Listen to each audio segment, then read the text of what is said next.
Assalamualaikum warahmatullahi wabarakatuh. Perkenalkan, nama saya Lutfi Anissa dari Prodi KPI 5B. Pada kesempatan kali ini, saya akan mempresentasikan sebuah materi yang berjudul Demokrasi Organisasi, yang dimana submaterinya bentuk dominasi dan pengambilan keputusan. Nah, teman-teman, kita masuk pada pembahasan pertama, yakni organisasi modern. Stanley Dietz mengungkapkan bahwa organisasi modern lebih mengutamakan identitas, komunitas, dan demokrasi. Contoh dari organisasi modern yaitu penentuan prioritas pekerjaan setiap hari, menunjukkan kepentingan manajemen yang mendominasi kepentingan para karyawan. Maksudnya ialah manajer dalam organisasi modern lebih banyak mengambil peran penting atas penentuan hak kepentingan karyawannya. Ini dapat disebut sebagai bentuk dominasi pihak manajer perusahaan.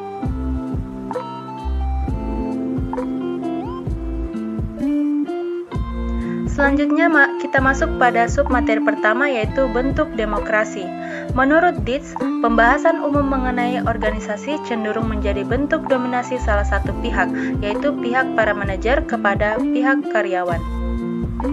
Di sini ada 4 bentuk dominasi para pemimpin atau manajer, yaitu naturalisasi, netralisasi, legitimasi, dan sosialisasi. Kita akan membahas satu persatu. Yang pertama, naturalisasi. Mereka yang terlibat dalam organisasi mengasumsikan bahwa apa yang mereka percaya mengenai organisasi sebagai sesuatu yang bersifat alami, normal, netral, dan dapat diterima oleh semua pihak. Contoh dari naturalisasi itu sendiri ialah etika organisasi yang menyatakan bahwa manajemen adalah pihak yang menentukan prioritas pekerjaan yang harus dilakukan oleh karyawannya. Selanjutnya, netralisasi, yaitu upaya manajemen atau pimpinan perusahaan untuk menunjukkan bahwa segala perilaku manajemen yang sebenarnya mengandung nilai-nilai atau pandangan tertentu sebagai netral dan bebas nilai. Misalnya, ketika bagian sumber daya manusia suatu perusahaan mengirimkan pemberitahuan mengenai program asuransi baru bagi karyawan, ini disebut informasi netral.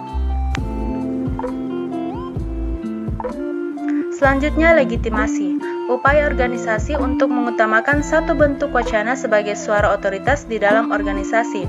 Contohnya ialah pandangan atau perspektif manajemen dinilai sebagai yang memiliki kewenangan yang lebih besar daripada perspektif pihak yang lain. Dan yang terakhir yaitu sosialisasi, proses pelatihan karyawan secara terus-menerus dan berkelanjutan untuk mengikuti aturan moral organisasi. Dan yang terakhir, submateri terakhir kita yaitu pengambilan keputusan, yang dimana pimpinan atau manajer adalah pihak yang selalu mengambil keputusan, terlepas apakah keputusan yang akan diambil merupakan keputusan terbaik bagi karyawan. Namun yang jelas, pengambilan keputusan dikontrol oleh manajemen perusahaan. Pengambilan keputusan ada 2 cara, yaitu strategi dan persetujuan, di mana dapat menimbulkan penolakan karena menggunakan cara-cara yang tidak disetujui oleh karyawan. Dan yang kedua, keterlibatan dan partisipan, dipandang sebagai cara terbaik yang dapat digunakan oleh perusahaan. Kita akan membahas cara pengambilan keputusan tersebut. Yang pertama, strategi kontrol. Sebagai overt managerial moves to extend control atau tindakan manajerial secara terbuka untuk menerapkan kontrol secara luas. Yang kedua, persetujuan. Persetujuan sukarela atau konsen adalah keinginan dari anggota organisasi untuk setia atau loyal terhadap kontrol atau pengawasan yang bersifat tertutup. Menurut Dietz, karyawan yang tidak memiliki pemahaman yang jelas terhadap prosedur kerja yang harus dilakukan dan hanya bisa berkata, "Karena aturannya di sini memang begitu," maka ia secara tidak sadar menyetujui dengan sukarela terhadap mentalitas manajer. Selanjutnya, keterlibatan. Dalam hal ini, organisasi atau perusahaan memasuki tahap demokrasi dari tahap sebelumnya yang otoriter. Karena beberapa cara penerapan kontrol sebelumnya tidak efektif, maka menurut Dietz solusi terbaik ialah situasi percakapan ideal. Yang terakhir, partisipasi. Dietz mengemukakan adanya 6 pihak yang harus dilibatkan dalam penentuan bagaimana seharusnya perusahaan dijalankan, yaitu yang pertama, pemegang saham.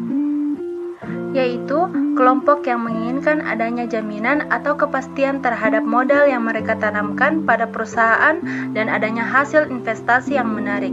Yang kedua, karyawan adalah kelompok yang menginginkan penghasilan yang mencukupi, lingkungan kerja yang aman, kebanggaan terhadap pekerjaan, adanya karir, serta tersedia waktu bagi keluarga mereka.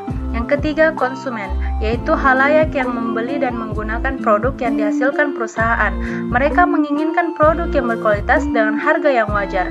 Yang keempat, pemasok, yang menginginkan permintaan yang stabil bagi hasil produksi mereka dan pembayaran yang tepat waktu. Yang kelima, komunitas, yaitu masyarakat di sekitar perusahaan yang menginginkan adanya peluang usaha dan peluang kerja dari perusahaan, serta kepedulian perusahaan terhadap pelestarian lingkungan di sekitar perusahaan. Dan yang terakhir, masyarakat luas, yang menginginkan perusahaan yang peduli pada lingkungan, stabilitas, dan pertumbuhan ekonomi, dan perlakuan dengan adil. Baiklah teman-teman sekalian, mungkin itu saja yang dapat saya jelaskan. Thanks for watching. Wassalamualaikum warahmatullahi wabarakatuh.